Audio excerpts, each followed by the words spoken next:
तो हम भी संविधान के साथ है, सरकार भी संविधान के थ्रू चलना चाहिए। इसको हाल एक माँ का इसको बाप को नहीं।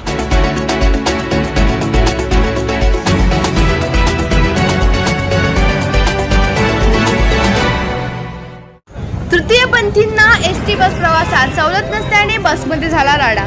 हिंगणघाट येथे थांबवली तृतीयपंथींनी बस। महिला सन्मान योजनेतील सवलतीची सुविधा तृतीयपंथी का नाही? एसटी प्रशासनाला तृतीयपंथी यांचा सवाल।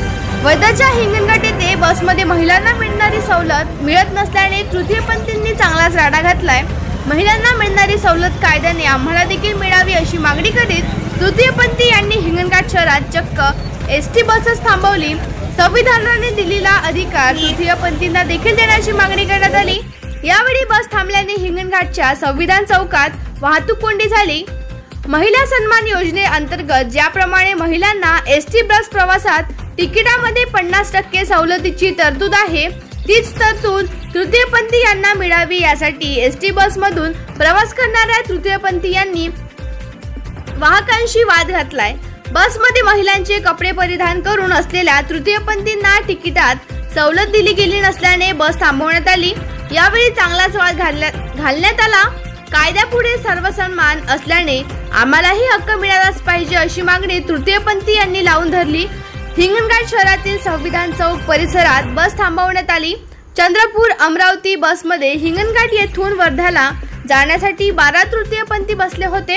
तृतीयपंथी यांना सोबत सवलतीच्या बाबतीत भेदभाव होत असल्याचा आरोप यावेळी तृतीयपंथी यांनी केला आहे। एसटी डेपोचे अधिकारी आणि पोलीस प्रशासनातील अधिकारी घटनास्थळी दाखल झाले। या योजनेत तृतीयपंथी आरक्षणाची तरतूद केली नसल्याने अधिकाऱ्यांकडून सांगण्यात आले, पण या राड्यामुळे मात्र बसमध्ये असलेल्या सवलतीत महिलांचे कपडे परिधान करून असलेल्या तृतीयपंथी नागरिकांना सवलत का दिली जात नाही याकडे प्रश्नांकडे लक्ष वेधले गेले आहे। महिलांच्या सवलती यांना देता येत नाही, त्यांच्या महिलांबाबत परिपत्रक आहे, महिला सन्मान योजनेचं परिपत्रक आहे, त्याच्यानुसार ज्या महिला आहेत त्यांना देता येत त्यांना देता येत नाही। म्हणजे ट्रांसजेंडरसाठी अशी कोणती तरतूद नाही। हम ये कहना चाहते संविधान के थ्रू, संविधान का पूरा पन्ना पढ़ लो, संविधान में क्या लिखा है हमारे बारे में वो तुम बताओ। मैं संविधान के थ्रू चलो, हम भी संविधान के साथ है, सरकार भी संविधान के थ्रू चलना चाहिए। इसको हाल एक माँ का इसको बाप को नहीं करना चाहिए।